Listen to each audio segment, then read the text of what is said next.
to sleep, for they can then pursue their pranks and gambols to very much better advantage.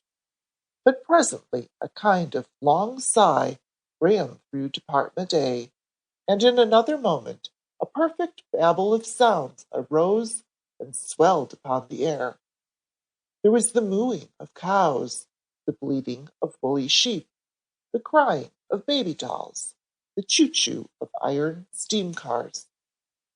Suddenly the French walking doll, who had never been known to walk a step in the daytime unless she was wound up with a key, made a frantic spring from her box on the highest shelf, and landing lightly on her toes, came dancing and pirouetting down the center aisle, lightly swaying from side to side, now this way, now that.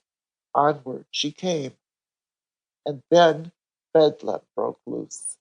The big auto that had stood patiently all day right in front of the middle door started up a fearful tooting of its Gabriel horn, and dashing madly and wildly down a side aisle, came very near upsetting the big Noah's Ark, from whose door the occupants were streaming, led by Mr. Noah and his family. In one corner, a whole regiment of leaden soldiers began to drill by companies. Company, attention! Present arms! Order arms! Parade, rest! The little lead captain's voice rang out bravely. To be sure, it was somewhat husky, but then he might have somehow taken cold, for the weather was severe, and Department A very badly heated at night. It should have been a competitive drill, but after a little the lead soldiers became impatient.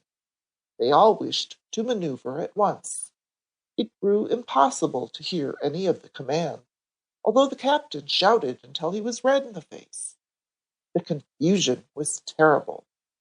Now a great growling of lions and tigers and trumpeting of elephants arose from the shelf where the big menagerie stood.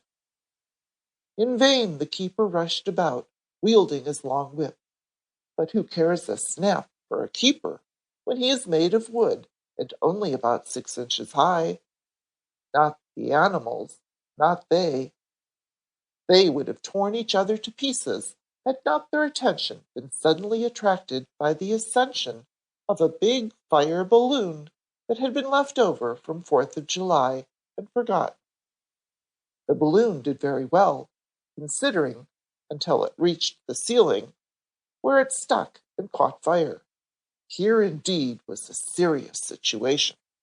The balloon flamed furiously, and the paper dolls, who were located close by, set up a terrible shrieking, which was promptly joined in by all the other toys.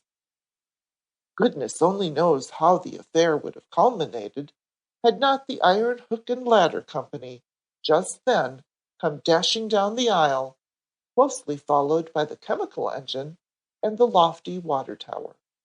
It was the work of but a few seconds to set up the tall ladders, and every one of the fainting paper dolls was carried to a place of safety by the gallant cast-iron fire laddies.